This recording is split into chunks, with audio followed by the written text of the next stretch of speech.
नमस्कार, nation eight 9 में आपका बहुत बहुत स्वागत है। आपके साथ मैं दीपिका सिंह। मैं हूं आपके साथ पूजा मोहन पांडे। इस बुलेटिन में हम बात करेंगे देश के पूर्व से लेकर पश्चिम तक, उत्तर से लेकर दक्षिण तक, हर राज्य की बात, हर कोने की बात। और शुरुआत सबसे पहले होगी बुलेटिन की प्रधानमंत्री मोदी की खबर के साथ। तो चलिए करते हैं शुरुआत प्रधानमंत्री मोदी के विदेश दौरे से। प्रधानमंत्री मोदी, आपको बता दें कि आज G7 क्वाड समूह के सहित प्रमुख विपक्षीय शिखर सम्मेलनों में आज हिस्सा लेने के लिए आज जापान, पापुआ न्यू गिनी और ऑस्ट्रेलिया की 6 दिवसीय यात्रा पर जा रहे हैं। 3 देशों की यात्रा के दौरान पीएम के 40 से अधिक कार्यक्रमों में हिस्सा लेने की संभावना भी है। शिखर सम्मेलन में विश्व के 2 दर्जन से अधिक नेताओं के साथ बातचीत संभव है, जिसमें द्विपक्षीय बैठक भी शामिल होगी। आपको बता दें कि पीएम मोदी अपनी यात्रा के पहले चरण के लिए जापान के शहर हिरोशिमा के लिए आज रवाना हुए, जहां वह दुनिया की विकसित अर्थव्यवस्था वाले देशों के समूह G7 की वार्षिक शिखर सम्मेलन में हिस्सा लेंगे। शिखर बैठक में प्रधानमंत्री G7 के सत्रों में भागीदार देशों के साथ शांति, स्थिरता और भोजन, उर्वरक, ऊर्जा, सुरक्षा जैसे विषयों पर चर्चा करेंगे। अगली खबर दिल्ली से, जहां केंद्रीय गृह मंत्री अमित शाह आज नई दिल्ली में गृह मंत्रालय के वरिष्ठ अधिकारियों के दूसरे चिंतन शिविर की अध्यक्षता करने वाले हैं। चिंतन शिविर का उद्देश्य मंत्रालय के वरिष्ठ अधिकारियों के साथ बातचीत करना और प्रधानमंत्री नरेंद्र मोदी के विजन 2047 के क्रियान्वयन के लिए एक कार्य योजना तैयार करना है। यह आयोजन संसद भवन परिसर में किया गया है। लोकसभा सचिवालय ने एक विज्ञप्ति जारी करते हुए बताया कि चिंतन शिविर में कर्मचारियों के हित और उनको प्रोत्साहित करने के संबंध में कई तरह की चर्चाएं आयोजित की गई हैं। इसमें सबसे पहले 18 अप्रैल को चिंतन शिविर का आयोजन किया गया था।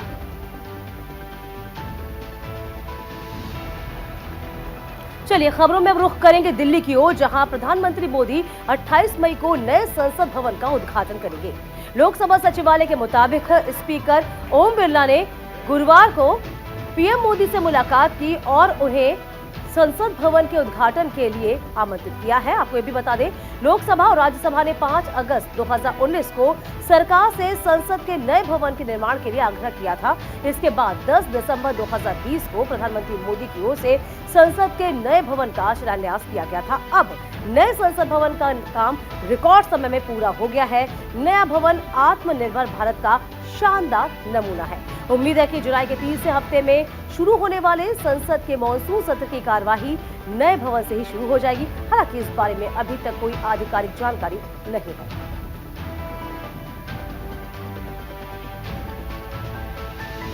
अगली खबर कर्नाटका की सियासत से जुड़ी हुई, जहां कांग्रेस की तमाम मुलाकातों के बाद कर्नाटक कांग्रेस ने अपना नेता चुन लिया है। कर्नाटक की कमान सिद्धरमैया ही थामेंगे, तो वहीं डीके शिव कुमार डिप्टी सीएम बनने को मान गए हैं। हालांकि लोकसभा तक कर्नाटक कांग्रेस के अध्यक्ष डीके शिव कुमार ही रहेंगे। दिल्ली में मसला सुलझने के साथ ही शाम तक दोनों नेता बेंगलुरु वापस लौटे। यहां विधायक दल की बैठक हुई। इसमें सभी कांग्रेसी विधायकों ने औपचारिक रूप से सिद्धरमैया को अपना नेता और कर्नाटक का मुख्यमंत्री चुन लिया। इंदिरा गांधी भवन में हुई कांग्रेस के नवनिर्वाचित विधायकों, एमएलसी और सांसदों की बैठक में कांग्रेस के महासचिव रणदीप सिंह सुरजेवाला और 2 अन्य केंद्रीय पर्यवेक्षक शामिल हुए थे। अगली खबर बेंगलुरु से, जहां कर्नाटक के मनोनीत मुख्यमंत्री और कांग्रेस नेता सिद्धरमैया के आवास पर पार्टी के कार्यकर्ता और उनके समर्थक पहुंच रहे हैं। उनके आवास के बाहर पारंपरिक वाद्य यंत्र बजाए जा रहे हैं। आपको बता दें कि सिद्धरमैया को कर्नाटक का सीएम बना दिया गया है। दरअसल सभी कांग्रेस विधायकों ने औपचारिक रूप से सिद्धरमैया को अपना नेता और कर्नाटक का मुख्यमंत्री चुन लिया है। अगली खबर हिमाचल से, कांग्रेस पार्टी ने हिमाचल प्रदेश के बाद कर्नाटका विधानसभा चुनाव में शानदार जीत दर्ज की। ऐसे में कर्नाटक की नई सरकार के शपथ ग्रहण समारोह में कांग्रेस के राष्ट्रीय नेताओं के अलावा कांग्रेस शासित राज्यों के मुख्यमंत्रियों के भाग लेने की संभावना है। तो वहीं दूसरी तरफ सुखविंदर सिंह सुक्खू भी शपथ ग्रहण समारोह में भाग लेने के लिए कर्नाटक जाएंगे। आपको बता दें, मुख्यमंत्री सुक्खू इससे पहले कर्नाटक में विधानसभा चुनाव प्रचार के लिए गए थे।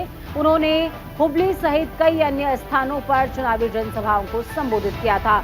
अब कर्नाटक में कांग्रेस पार्टी की सरकार बनने के बाद मुख्यमंत्री शपथ ग्रहण समारोह में भाग लेने के लिए रवाना होंगे। इस दौरान अगर मुख्यमंत्री दिल्ली में रुकते हैं तो वो कांग्रेस नेताओं और केंद्रीय मंत्रियों से भी मुलाकात कर सकते हैं। झारखंड के मुख्यमंत्री हेमंत सोरेन को भी कर्नाटक में कांग्रेस सरकार के शपथ ग्रहण में शामिल होने का न्योता मिला है और उनके 20 मई को बेंगलुरु में होने वाले कार्यक्रम में शिरकत करने की संभावना है। झारखंड मुक्ति मोर्चा के मुख्य प्रवक्ता और महासचिव सुप्रियो भट्टाचार्य ने यह भी बताया है कि सीएम सोरेन को सिद्धारमैया के शपथ ग्रहण समारोह में आने का न्योता कांग्रेस अध्यक्ष मल्लिकार्जुन खड़गे की ओर से मिला है। उन्होंने कहा कि पूरी संभावना है कि इसमें मुख्यमंत्री इस कार्यक्रम में शामिल होने के लिए 20 मई को बेंगलुरु रवाना होंगे। ये भी कहा गया कर्नाटक में कांग्रेस की शानदार जीत को पूरे देश में विपक्ष की एकजुटता के लिए महत्वपूर्ण बताते हुए कहा गया कि कर्नाटक के चुनाव परिणामों में देश में विपक्षी एकजुटता के प्रयासों में नई ऊर्जा फूंकी है।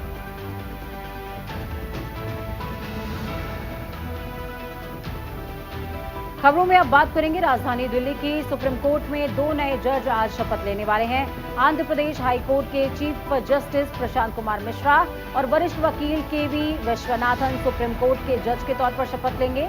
शपथ ग्रहण समारोह आज सुबह 10:30 बजे आयोजित होगा। इस समारोह की लाइव स्ट्रीमिंग भी की जाएगी।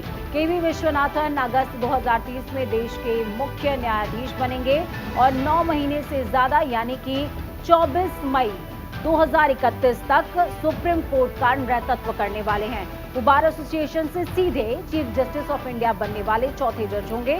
आपको बता दें, सुप्रीम कोर्ट कोलेजियम ने बार एसोसिएशन के प्रतिष्ठित सदस्यों के नामों पर विचार किया है।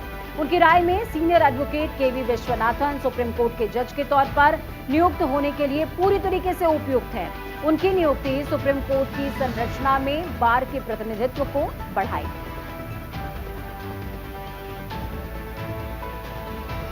चलिए खबरों में अब रुख करते हैं उत्तर प्रदेश की ओर, जहां वाराणसी की ज्ञानवापी मस्जिद में मिले कथित शिवलिंग कार्बन डेटिंग को लेकर मस्जिद कमेटी ने सुप्रीम कोर्ट का दरवाजा खटखटा दिया है। मुस्लिम पक्ष की अपील पर सुप्रीम कोर्ट आज सुनवाई भी करेगा। दरअसल इलाहाबाद हाई कोर्ट ने वाराणसी की निचली अदालत के आदेश को खारिज करते हुए शिवलिंग की कार्बन डेटिंग की अनुमति दे दी थी। इसके खिलाफ मुस्लिम पक्ष सुप्रीम कोर्ट पहुंचा। इधर मुस्लिम पक्ष ने कथित शिवलिंग के साइंटिफिक सर्वे के इलाहाबाद हाई कोर्ट के आदेश पर रोक लगाने की मांग कर दी है। सुप्रीम कोर्ट इस मामले में आज ही सुनवाई भी करेगा। हाई कोर्ट ने एएसआई की ओर से जो पेश की गई है रिपोर्ट, इस पे आदेश दिया था, जिसमें कि एएसआई ने कोर्ट में कहा था कि शिवलिंग को नुकसान पहुंचाए बिना साइंटिफिक सर्वे किया जा सकता है। इस फैसले के खिलाफ मस्जिद इंतजामिया कमेटी सुप्रीम कोर्ट अब पहुंची है। अब बात करेंगे देश की राजधानी दिल्ली की। सुप्रीम कोर्ट ने दिल्ली सरकार के विद्युत नियामक आयोग के अध्यक्ष की नियुक्ति में उपराज्यपाल की ओर से देरी करने के मामले में याचिका पर सुनवाई आज फिर से करने की ठानी है।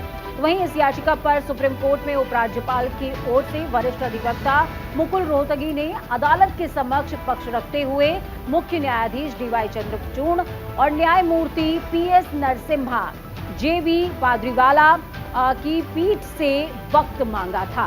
इसके बाद पीठ ने मामले को स्थगित कर दिया। सुनवाई के दौरान रोहतगी ने दिल्ली सरकार की याचिका पर जवाब दाखिल करने के लिए समय मांगा, मियाद मांगी और कहा कि एलजी कार्यालय दिल्ली केंद्र प्रशासनिक मुद्दे पर शीर्ष अदालत के फैसले पर जांच कर रहा है।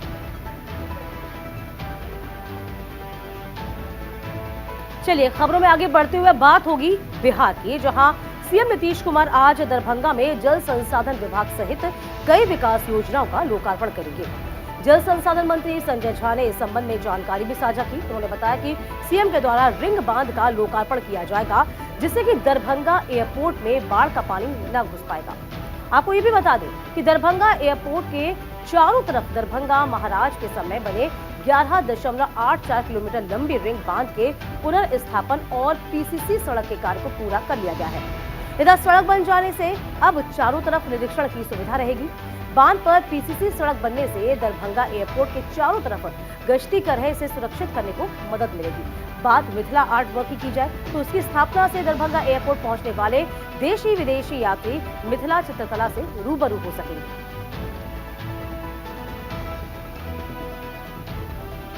अब बात करेंगे छत्तीसगढ़ की। छत्तीसगढ़ में पहली बार राष्ट्रीय रामायण महोत्सव होने जा रहा है। जिसको लेकर तैयारियां जोरों पर चल रही हैं। छत्तीसगढ़ के मुख्यमंत्री भूपेश बघेल ने इस महोत्सव में शामिल होने के लिए देश के सभी राज्यों के मुख्यमंत्री और केंद्र शासित राज्यों के प्रमुख प्रशासनिक अधिकारियों को पत्र लिखते हुए आग्रह किया। मुख्यमंत्री बघेल ने अपने पत्र में लिखा है कि राज्यों और केंद्र शासित प्रदेशों की भागीदारी से इस राष्ट्रीय रामायण महोत्सव की भव्यता, गरिमा और बढ़ेगी। और राष्ट्रीय रामायण महोत्सव के अंतर्गत प्रतियोगी कार्यक्रम होंगे, जिसमें प्रस्तुत की जाने वाली नृत्य नाटिका का विषय महाकाव्य रामायण के अरण्य कांड पर आधारित होगा। छत्तीसगढ़ की कला और संस्कृति की नगरी रायगढ़ के ऐतिहासिक रामलीला मैदान में राष्ट्रीय रामायण महोत्सव का आयोजन 1 जून से 3 जून तक किया जाएगा।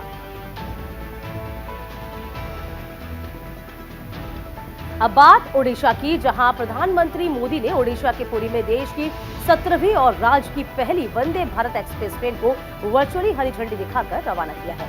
ये ट्रेन पुरी से हावड़ा को जोड़ेगी। इसके साथ ही पीएम ने 8,200 करोड़ रुपए की रेल परियोजनाओं का शिलान्यास और उद्घाटन किया। इसमें पुरी और कटक रेलवे स्टेशन के पुनर्विकास की परियोजना शामिल है। इसका शिलान्यास पीएम मोदी ने किया है। आपको बता दें कि अपने संबोधन में पीएम ने कहा कि आज ओडिशा और पश्चिम बंगाल के लोगों को वंदे भारत का उपहार मिल रहा है। वंदे भारत ट्रेन आधुनिक भारत और आकांक्षी भारतीय दोनों की प्रतीक रही है। पीएम मोदी ने कहा कि बीते वक्त में तमाम सालों में भारत ने कठिन से कठिन वैश्विक हालातों में अपने विकास की गति को सतत बनाए रखा है। इससे पीछे एक बड़ा कारण ये भी है कि हर विकास में राज्य की भागीदारी सुनिश्चित है। अगली खबर दिल्ली से, जहां पर केंद्रीय गृह मंत्री अमित शाह दिल्ली गुजराती समाज के 125 वर्ष पूरे होने के मौके पर आयोजित समारोह में शिरकत करते नजर आए। शाह ने यहां Shri Shri Lakshmi Narayan trust Gujarat senior secondary school में सरदार वल्लभ भाई पटेल और डॉक्टर विक्रम साराभाई की प्रतिमाओं का अनावरण भी किया। इस मौके पर उन्होंने कहा कि कोई संस्था अगर किसी तरह की अपेक्षा किए बिना और कई लोगों को अपने साथ जोड़ते हुए स्थापना के 125 वर्ष पूरे करती है, तो निश्चित तौर से उस समाज और संस्था की मजबूती का पता चलता है। उन्होंने कहा कि देश या विदेश में ऐसा कोई संस्थान नहीं होगा जहां गुजराती ना हो, और गुजराती समाज जहां जहां गया वो दूध में शक्कर की तरह मिलकर रहा। उसने सेवा का काम किया है। और अब बात मध्य प्रदेश के मुख्यमंत्री शिवराज सिंह चौहान की, जिन्होंने देवास में आयोजित मुख्यमंत्री लाडली बहन सम्मेलन और मुख्यमंत्री आवासीय भू अधिकार पत्र वितरण कार्यक्रम में शिरकत की। सीएम शिवराज सिंह चौहान ने वहां मौजूद महिलाओं पर फूलों की बारिश करवाई है, उनके लिए गाना भी गाया गया। इसके बाद सीएम शिवराज सिंह चौहान ने उन्हें सरकार की योजनाओं के बारे में जानकारी दी और कहा कि बेटियों को विवाह के समय 49,000 मिलते थे, लेकिन अब हमारी सरकार ने मुख्यमंत्री कन्या विवाह योजना की ये राशि 51,000 की है। इसके अलावा शिवराज सिंह चौहान ने हाल ही युवाओं के लिए ऐलान की गई नई योजना मुख्यमंत्री सीखो कमाओ योजना से जनता को अवगत भी कराया। अब बात करेंगे उत्तराखंड की, जहां राजधानी देहरादून में G20 की बैठक को लेकर तैयारियां जोरों पर चल रही हैं। सड़कों के किनारे की दीवारों पर कलाकृतियां उकेरी जा रही हैं। वहीं मुख्यमंत्री पुष्कर सिंह धामी का G20 की बैठक को लेकर कहना है कि पीएम मोदी के नेतृत्व में भारत को G20 की अध्यक्षता मिली और उत्तराखंड को इनमें 3 बड़ी बैठकें मिली। ये हमारे लिए बड़ा मौका है। एक मीटिंग रामनगर में संपन्न हो चुकी है, दूसरी मीटिंग 25 मई से ऋषिकेश नरेंद्र नगर में शुरू होगी। मीटिंग को लेकर सारी तैयारियां सुचारू रूप से चल रही हैं। देश और दुनिया भर से लोग बैठक में शामिल होने आएंगे, वो यहाँ अच्छे अनुभव लेकर लौटे। उन्होंने कहा कि ऐसी ही एक बैठक 25 मई को ऋषिकेश में होने जा रही है। देश दुनिया से लोग इस कार्यक्रम को देखने यहाँ पहुंचेंगे। महाराष्ट्र विधान परिषद में विपक्ष के नेता, आपको बता दें, अंबादास दानवे ने दावा किया है कि राज्य से हर दिन 70 महिलाएं और लड़कियां गायब हो जाती हैं और सरकार से महिलाओं की सुरक्षा के लिए कदम उठाने को लगातार कहा गया। महाराष्ट्र के उप मुख्यमंत्री देवेंद्र फडणवीस, जिनके पास गृह विभाग का प्रभार भी है, उनको लिखे पत्र में शिवसेना के नेता दानवे ने कहा है कि पता चला है कि इस जनवरी से मार्च तक 5,510 से अधिक लड़कियां गायब हैं। उन्होंने ये कहा कि जनवरी में 1,600, फरवरी में 1,810 और मार्च में 2,200 लड़कियां लापता है। दानवे ने दावा किया कि लापता लड़कियों और महिलाओं का ग्राफ राज्य में तेजी से बढ़ रहा है। महाराष्ट्र को महिला सुरक्षा के लिए सबसे आगे माना जाता है। ये भी कहा कि सरकार को राज्य में महिलाओं की सुरक्षा के तुरंत कदम उठाने चाहिए।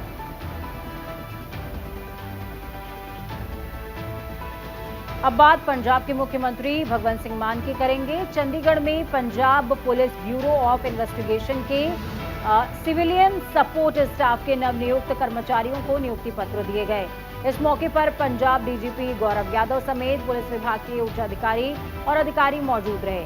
सीएम मान ने नवनियुक्त 144 कर्मचारियों को मेरिट के आधार पर पंजाब पुलिस का हिस्सा बनने की शुभकामनाएं दी हैं। आपको बता दें, पंजाब पुलिस में पहली बार सिविल से भर्ती की गई है।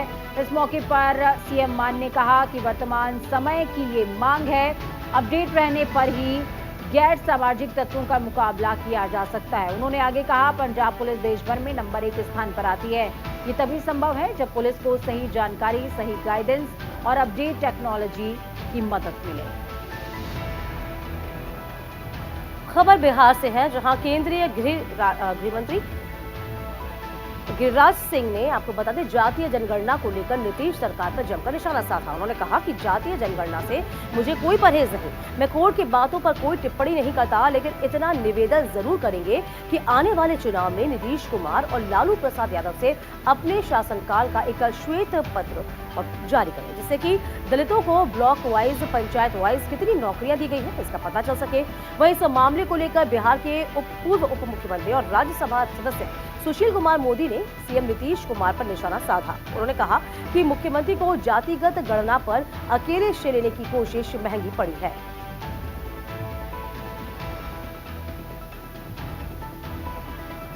अगली खबर महाराष्ट्र से, जहां पर समाजवादी पार्टी का जोरदार विरोध प्रदर्शन देखने को मिला।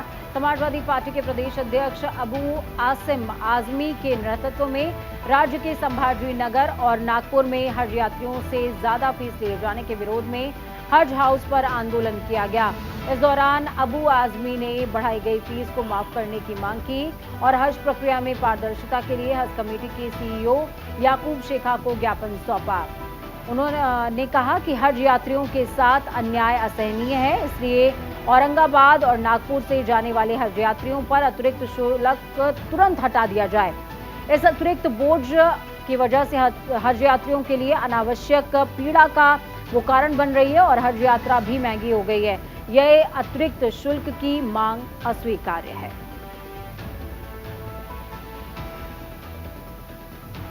खबर तमिलनाडु से, जहां पर सुप्रीम कोर्ट की पीठ ने जल्लीकट्टू की अनुमति देने वाले तमिलनाडु सरकार के कानून को बरकरार रखा है। इसके साथ ही कोर्ट ने महाराष्ट्र और कर्नाटक की सरकारों से जानवरों से जुड़े खेलों की अनुमति देने वाले समान कानूनों की वैधता को अनुमति भी दी।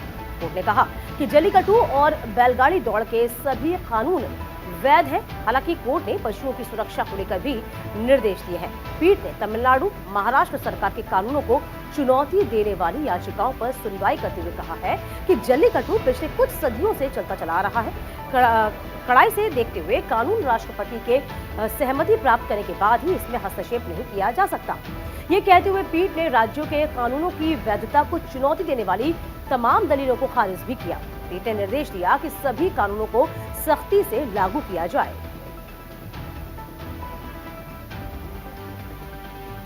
अगली खबर असम से, मुख्यमंत्री हेमंत बिस्वा शर्मा ने मुस्लिमों के बीच प्रचलित बहुविवाह की परंपरा को लेकर एक बार फिर से बड़ा बयान दिया। सीएम हेमंत बिस्वा शर्मा ने कहा कि मुस्लिम धर्मावलंबियों के मुताबिक बहुविवाह का साधारण सा उद्देश्य है कि मुस्लिम मां बहनों के साथ दूसरे दर्जे के नागरिकों की तरह व्यवहार न हो। उन्होंने कहा कि बहुविवाह फिलहाल मुस्लिमों के बीच कानूनी है। अगर कोई हिंदू बहुविवाह करता है तो ये गलत है। इस दौरान उन्होंने ये भी इशारा किया कि अगस्त या सितंबर तक असम सरकार बहुविवाह के खिलाफ कोई कानून ला सकती है। उन्होंने कहा, पैगंबर की जो शिक्षा है वो हमारे समाज के लिए बहुत उच्च स्तर की शिक्षा है। पैगंबर मोहम्मद ने कहा था कि इस्लाम में एक विवाह करना कानून है और बहुविवाह करना अपवाद है। सीएम शर्मा ने आगे कहा कि मैं इस मुद्दे पर किसी भी इस्लामिक स्कॉलर से बहस करने के लिए तैयार हूं।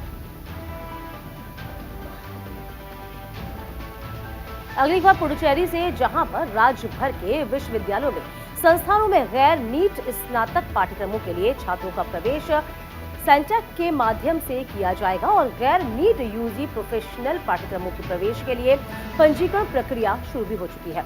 6 जून तक चलेगी। पुडुचेरी के शिक्षा मंत्री ए नवसिमस्त ने इसके लिए एक गाइडलाइन बाकायदा जारी कर दी। इस दौरान शिक्षा मंत्री ने कहा है कि 2023 और 24 के लिए काउंसलिंग कामराजम और मणि मंडपम में भी आयोजित की जानी है।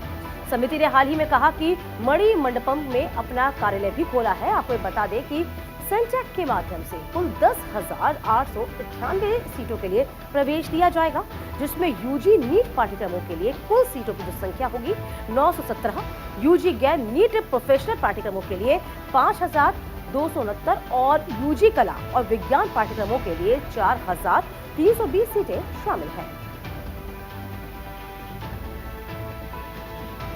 अब बात करते हैं तेलंगाना की, जहां पर वाईएसआरटीपी की प्रमुख वाइस शर्मिला ने एक हलफनामे पर मुख्यमंत्री चंद्रशेखर राव के हस्ताक्षर की मांग की है, जिसमें कहा गया कि मार्च में राज्य में हुए पेपर लीक मामले के लिए उनकी सरकार जिम्मेदार थी। मीडिया से बात करते हुए वाईएस शर्मिला ने कहा कि हम तेलंगाना के मुख्यमंत्री से मांग करते हैं कि वो तेलंगाना के लोगों को एक हलफनामा दें, जिसमें ये आश्वासन दिया जाए कि आईटी विभाग और टीएसपीएससी की विफलता की वजह से हुआ पेपर लीक खुद को नहीं दोहराएगा। साथ ही उन्होंने कहा कि यह हलफनामा दावा करता है कि केसीआर और उनकी सरकार जिम्मेदार थी, क्योंकि वो हैक का पता नहीं लगा सके और सुरक्षा प्रदान करने में विफल रहे। आपको बता दें कि तेलंगाना राज्य लोक सेवा आयोग ने प्रश्न पत्र लीक होने के आरोपों के बाद 5 मार्च को आयोजित एई परीक्षा रद्द कर दी थी। मामले की जांच करने वाली विशेष जांच टीम ने इस मामले में करीबन 15 लोगों को गिरफ्तार भी किया है। और अब बात केरल की करेंगे, जहां प्रदेश में कैबिनेट मंत्री अहमद देवरकोविल ने पयाम्बलम में केरल राज्य हैंडलूम विकास निगम बिल्डिंग में स्थापित हैंडलूम म्यूजियम ओजम का उद्घाटन किया, जहां पर क्षेत्र विधायक रामचंदन और म्यूजिक के निर्देशक चंदन पिल्लई समेत कई लोग मौजूद रहे। इस मौके पर मंत्री देवरकोविल ने कहा है कि म्यूजियम एक समुदाय के आर्थिक, सांस्कृतिक और सामाजिक उत्थान की कहानी कहता है और ये म्यूजियम अतीत की विरासत और संस्कृति के दर्पण है। राज्य सरकार संग्रहालयों को अत्यधिक महत्व देती है। आपको बता दें कि हेरिटेज बिल्डिंग में 10 गैलरी के साथ ही 2.6 करोड़ रुपए की लागत से हैंडलूम म्यूजियम स्थापित किया गया था। अगली खबर जम्मू कश्मीर से, जहां मौसम में उतार चढ़ाव का सिलसिला बदस्तूर जारी है। देर रात प्रदेश के कई हिस्सों में बारिश हुई, इससे तापमान में भारी गिरावट दर्ज होने से मौसम सुहाना हो गया। मौसम विज्ञान केंद्र श्रीनगर के अनुसार आगामी दिनों में भी मौसम में उतार चढ़ाव ऐसे ही जारी रहेगा। श्रीनगर में अधिकतम तापमान सामान्य से करीबन 5 डिग्री सेल्सियस कम रहकर 20 डिग्री सेल्सियस दर्ज किया गया, तो वहीं पहलगाम में अधिकतम तापमान सामान्य से 5 डिग्री गिरकर 16 डिग्री सेल्सियस दर्ज हुआ है। श्रीनगर में G20 की बैठक के शुरू होने वाले दिन 22 मई को भी प्रदेश के कई हिस्सों में बारिश की संभावना जताई गई है। कश्मीर संभाग के श्रीनगर, पहलगाम, कांजीगुड़, कुपवाड़ा, गुलमर्ग के अलावा जम्मू संभाग के बनिहाल, कचरा, भद्रवाह, राजौरी, अखनूर में बारिश की संभावना है। चलिए, वक्त एक छोटे से ब्रेक का हुआ है, फौरन लौटेंगे, कहीं मत जाइएगा।